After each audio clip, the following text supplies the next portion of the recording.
Alright. The person being interviewed today is Jack Richard Ward, born on December 14th, 1949. He served in the United States Army. His highest rank achieved was Specialist 5, Acting Sergeant. The interview is being taken place on October 27th, 2009 at the Gerald R. Ford International Airport in Grand Rapids, Michigan. I am Sam Ward, interviewing my father, and the interview is being conducted for the Veterans History Project at the Library of Congress. All right, Mr. Ward, where and when were you born? I was born in Grand Rapids, Michigan, St. Mary's Hospital, and that was December 14th, 1949. Alrighty. Could you give me some family details? Your mother, father? My dad was Army Air Corps veteran. He was a bombardier and navigation systems mechanic on B-29 Super Fortress, and he got out of the Army after World War II, Army Air Corps after World War II.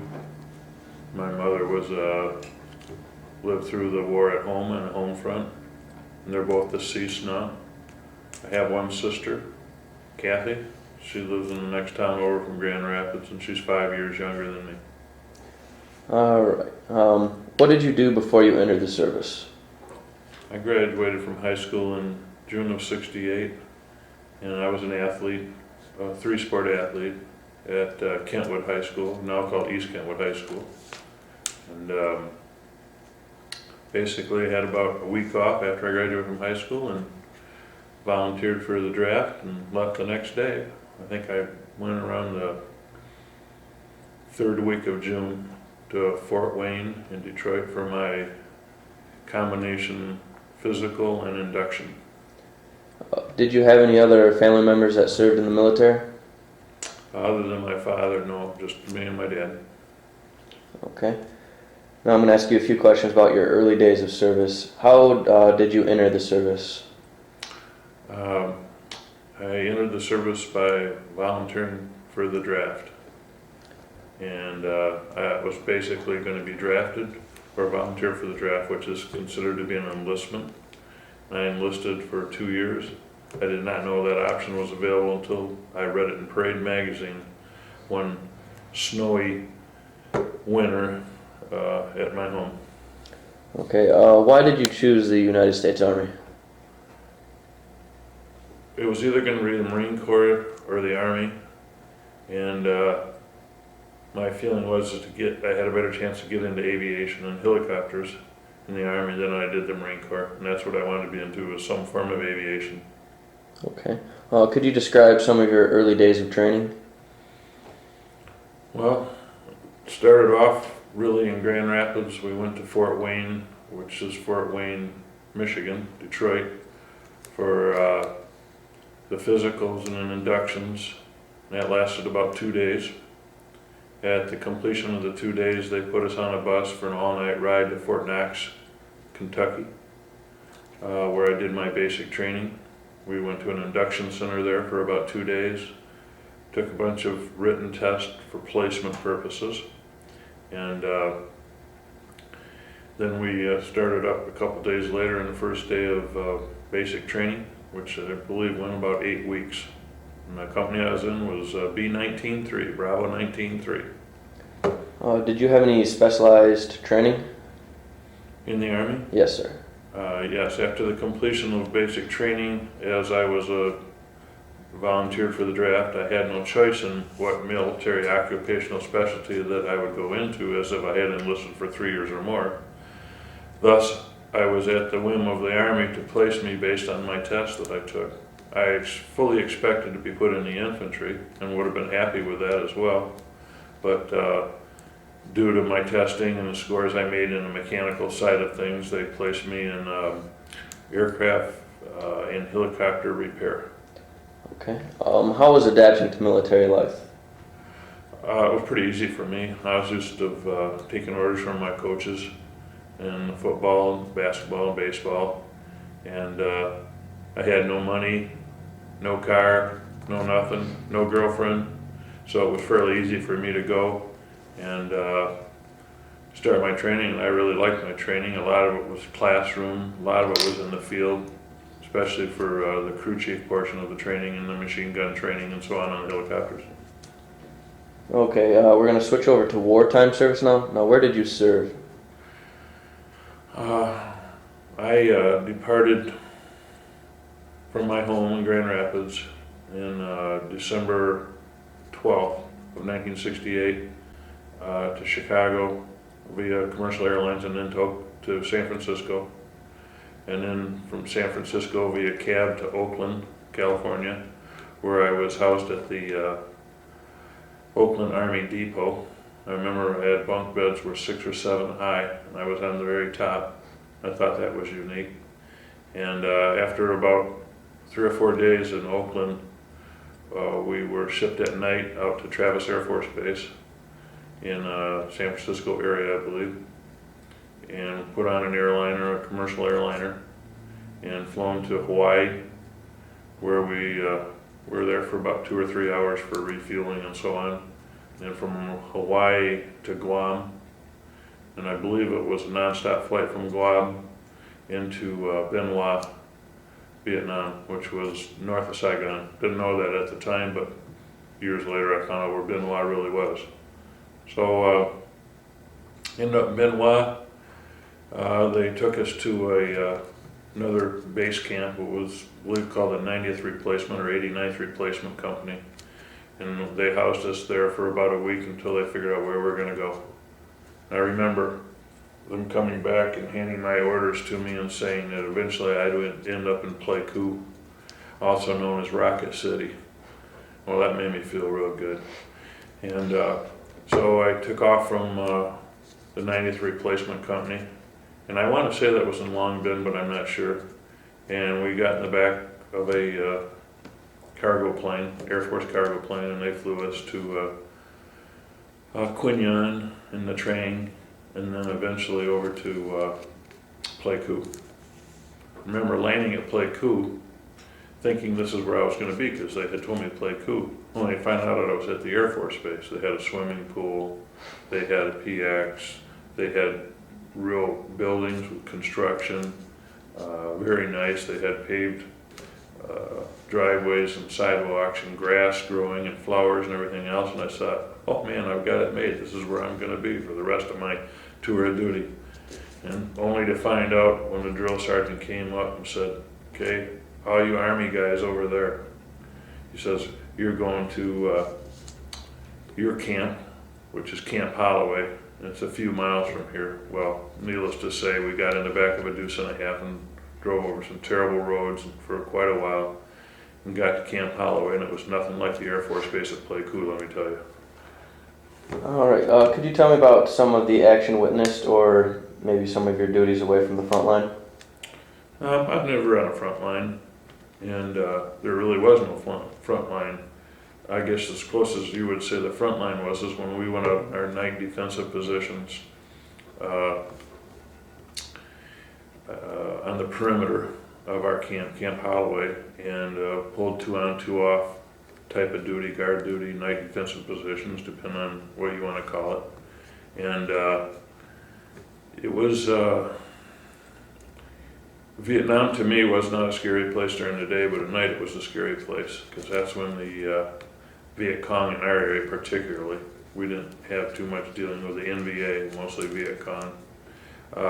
That's when they like to fight, and that's when they like to carry on, was at night. So it was a series of flares and mortars and rockets coming in, and our gunships out on the perimeter trying to suppress them pretty much all the time. Okay, can you describe your emotions relating to combat, like witnessing casualties or destruction? I didn't see any heavy combat, as I was primarily a helicopter repairman, a mechanic, but I also served periodically as a crew chief. And even in those actions there, many times when you would actually fire your weapons, you were just firing into a tree line, or you were flying at firing at muzzle flashes. And it's not like you see in the movies where they run out in the middle of an open field and you shoot them and they fall over. They're smarter than that. And I mean, they wouldn't do anything intentionally dumb, just as we did. We didn't expose ourselves needlessly, and neither did they. My recollections back there of casualties and so on were primarily of things of a stupid nature. For example, in the early morning, we had taken what we call bloopers. I don't know what they call them by their M number, but it seems like they were M79s is what I want to say, which is basically, it looked like a sawed-off shotgun with a great big bore in it that you put a grenade in, and it could be fired. So we brought these all out to an Army of the Republic of Vietnam training camp, and we were back there in an hour because one of the instructors had shot it straight up in the middle of an instructional class. It armed itself by spinning, came straight down, and caused a lot of casualties. So we were back in there picking them up, taking them to the hospitals at the same time. Saw a lot of our own casualties as well. And one recollection of that, it was a young fellow that came into our company about mid-1969, and he was what we call Peter Pilot. Peter Pilot is a co-pilot. The captain of a helicopter is called the AC, or aircraft commander. So it was his first or second day in country, at least the first or second day in our company, and he never made her back. He came back, they were gone for 2 hours, came back, and he had taken a 51 cal NBA round right through the head, and there wasn't much left of him. Of course, that was one of the helicopters that we got to work on, so you can imagine what that was like. Okay. Did you form any friendships and camaraderie of the service? Actually, since I got out, which was middle of January 1970, so I was over there 13 months on an extension. I haven't seen anybody, not a one of them. I've not even heard from anybody. So that's just one of those things of the way that war was.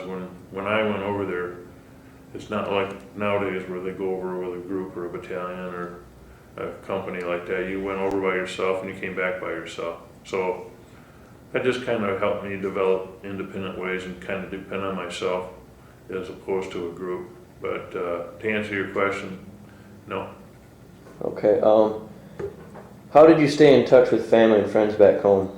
Got in trouble there. There was plenty of time for me to write letters back home. Didn't have a girlfriend, so I only basically was talking about writing a letter home to my family, which was my mom and dad, my sister, and my grandma. And that was it for family. And I would be so tired sometimes because you work 12 to 14 hour days, and then you go out and work 2 hours on, 2 hours off every night on night defensive positions and guard duty. And I just sometimes would go a month and a half or 2 months without writing a single letter, which probably seems unheard of nowadays, but my mother or father, I don't know which one it was, contacted the Red Cross just to make sure I was still alive because they hadn't heard from me for 2 months. And that was just my own laziness. And I got called into the CO's office, my CO's office, and he threatened me pretty hard, made me sit right down there and write a letter, and which I did to my mom and dad and grandma. And then also I had to tell him that I would write at least one letter a week, which I did the rest of the way in. Did you have any recreation or off-duty pursuits in the middle of the war? Yeah, as a matter of fact, I did bring some civilian clothes with me, not knowing if I'd ever get a chance to use them or not. And you couldn't wear civilian clothes off base where I was at, but on base, certain times you could. And so I did that, and I brought my mitt with me and a ball, and there was a few other guys that did the same thing. And so I played catch probably 3 or 4 times a week. I played some hoops. They had a basketball hoop. It wasn't nothing like you would see around here. It was just a hunk of old board with a hoop and no net, but there was a basketball or two around, and you just bounce it on the hard mud surface, not a baked mud surface, not soft. And we jump rope. Seems kind of weird, but we jump rope, and we still had PT. We still had exercise we had to do to stay in shape. I remember you telling me about you got to take a week off and take a brief vacation. Can you elaborate on that? Yeah, everybody that was in the military over there, whether it was Marines or Army, Navy, Air Force, could take a 7 to 10 day R&R, rest and relaxation, and you could take that after you'd been in country for 6 months. And there was probably, as I recall, maybe 8 to 10 destinations you could choose from. The closer the destination was to Vietnam, where you were serving in Vietnam, the sooner you could go. The further it was, the longer you had to wait. So the destination I was only interested in was Sydney, Australia. The married guys, most of them went to Hawaii and met up with their wives. And then the single guys, a lot of them went to Bangkok because it was real close, and Japan and so on because that was close. And but I wanted to go to Australia because I really wanted to see what it was like down there, and it sounded like a place I would like. So I had to wait 10 months. So I never basically had any time off at all for between December 13th, 1968, when I got into country, and about the middle of October of 1969. So I learned how to work hard and not complain. But that's where I went with Sydney, and I really liked it. All right. Where were you when the war had ended? Well, I came home in about the middle of the war after I served my tour of duty of 12 months plus a 1 month extension. So when I got out, they shipped me. I went from Pleiku. Somehow I got to Da Nang. I can't remember if I hitchhiked up to Da Nang or if they put me on a truck in the back of a truck. But I ended up in Da Nang, and this is going back quite a few years now. So that'd be 35, 40 years or so. So I can't remember all the details, but I ended up in Da Nang, and I was at a Marine barracks there for a couple of days, and then they shipped us from there on a commercial airliner to Japan, Yokota, Japan. That's also where they sent a lot of the woundeds, was to there. So we had guys on our plane that were in pretty bad shape, but we spent the night in Japan there. It was either Yokota or Yokohama. I can't remember what the name of it was now. And then from there it was to Fort Lewis, Washington. And that's where I got out of the Army. I was discharged from the Army, or separated from the Army, in Fort Lewis, Washington in the middle of January 1970. But as far as answering your question, where was I when the war ended? Our involvement in Vietnam ended in 1973, and the war itself ended in 1975. In 73, I was fully civilized, not thinking much about the war at all, because there was fewer and fewer people going there and coming back all the time. All my friends and people I knew went in 67, 68, 69. That was, to me, was the heat of the war right there. And then it started dwindling from that point as Vietnamization kicked in. So I was just in Grand Rapids as a pilot. By that time I had already received most of my training. I was an airline transport pilot. And then in 75, when the war officially ended, the Vietnamese had been at it for a while, the Arvins.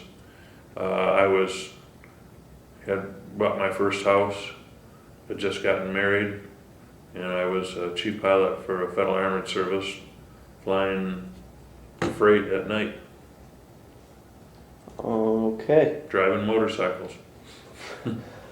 Well, what was the reception like with your family and community when you returned back?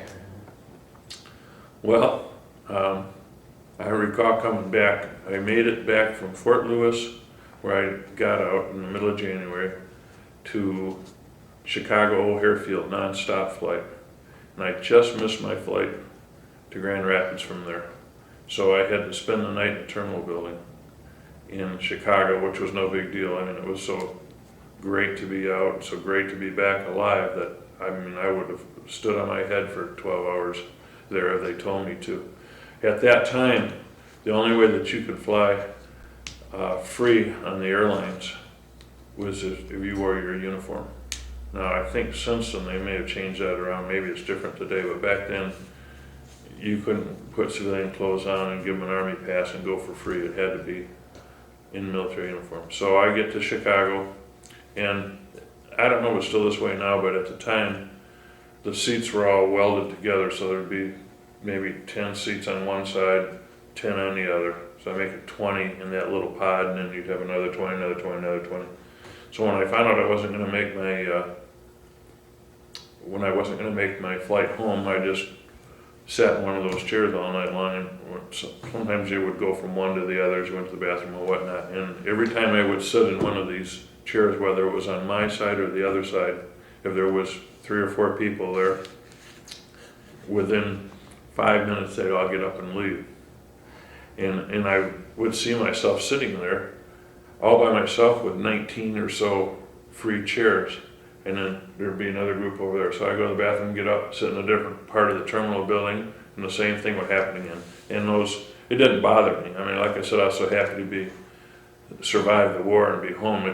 I didn't care if there was nobody in the whole terminal building didn't want to sit in my room, but I do recall that. Now that was the experience in Chicago. And then the next flight was home in the Grand Rapids, Everett Airport here. And I remember my dad coming out with an 8mm camera and so excited to see me home he couldn't keep it steady. And if you ever saw those videos, they're all over the place. There's the sun up here and the floor down there and an airplane over here. Every once in a while he'd get a picture of my face as he went by, and it was pretty comical. We got a good laugh out of that for years after that, watching that. So I came home, and the people that met me was my mom, my dad, my sister, and my grandma. Okay, as far as readjusting to civilian life, how did that go? Rough at first. I took a couple days and went and visited my friends, and that was great, seeing them again. And then this girl, her name was Sue Muller. She was a student at Western Michigan University, a year older than me. A really cute girl, cheerleader at the high school I went to, and so on. And she invited me to come down to a party at Western Michigan. And I went down there, and by this time, I'm in pretty good shape. It's the middle of January in Michigan, and I'm tan, and I got no hair. And really tan, and have no hair. And so you stick out like a sore thumb. Everybody knows where you've been. It's not like you were in Florida, California. You were in Vietnam. And I recall borrowing a car from my mom, driving down there to go to a party that she was having at her dorm. And I waited for this parking spot, and it opened up, and I pulled in, and I've told a lot of people this story. I pulled into this parking spot, and there was another woman that got there about the same time as me. She was waiting to pull in, and she said to me, young man, she says, I've been waiting for that parking spot for 5 minutes. And I said, that's okay, I've been waiting for it for over a year. And I pulled in, and she went on about her business, but I think she flipped me off on that one, but I could care less. Like I said, I had pretty thick skin by that point. So I went to this party, and I was only there 10 minutes, and I could see that other than her being happy that I was there, the other people were there, college students, for the most part, rebellious, anti-war, anti-draft, didn't want anything to do with me. And so probably within 10-15 minutes I got in the car and never said goodbye to her. And I drove home. The next day she called me up and apologized for her friend's behavior, and I said, don't worry about it. I said, I've seen it before. But it didn't bother me. It just really didn't bother me. I just knew I wasn't welcome there, and on I went. You had told me a story about a class reunion that you had gone to a few years post-war in Grand Haven, I believe. Can you elaborate on that? Oh, yeah, we had a group of us get together and we went to Grand Haven, nice beach, big sand dunes and so on. And a bunch of us hiked up the sand dunes, about 3/4 of the way up the sand dunes, and laid some blankets out. It was either, it must have been just before the 4th of July in 1970 or just after. It must have been just before, that's right, because I hadn't heard any firecrackers yet.